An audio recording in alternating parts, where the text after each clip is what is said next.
எங்களை மாதிரி ஆளுங்கள்லாம் தொங்கிடுவோம். இப்படி எல்லாம் ஒரு பதவி நமக்கு தேவையா? இப்படி ஒரு அதிகாரம் நமக்கு தேவையா? பகத் சிங் நேதாஜி என்ன சொன்னார்? அதிகாரம் அனைத்து மக்களுக்கு.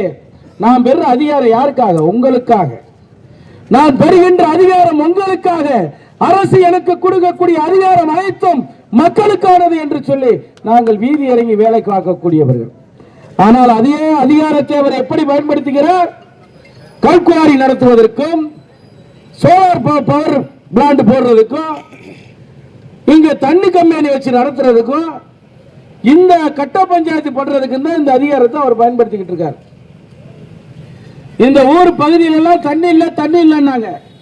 ஐயா ஒரு தண்ணி மினரல் வாட்டர் கம்பெனி வச்சிருக்காரு.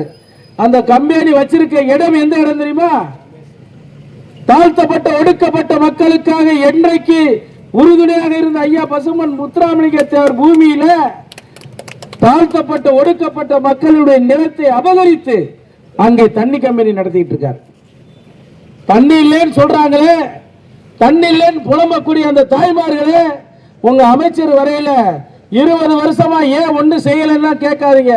ஒரு குடம் தண்ணி கேளுங்க, ஓசியா தர்றாரான்னு பார்ப்போம். ஒரு குடம் தண்ணியை கேளுங்க தான், ஒரு குடம் தண்ணியை கேளுங்க.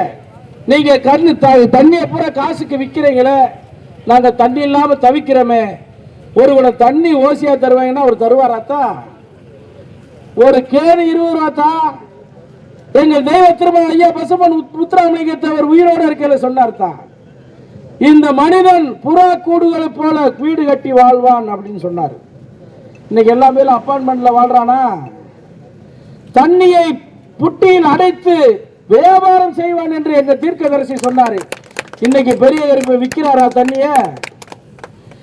தொடர்ந்து எங்களை போன்றவர்கள், தேசத்திற்கானவர்கள், தேசத்தை நேசிக்கக்கூடியவர்கள் சொல்லுகின்ற வாக்கு பலிக்கும்.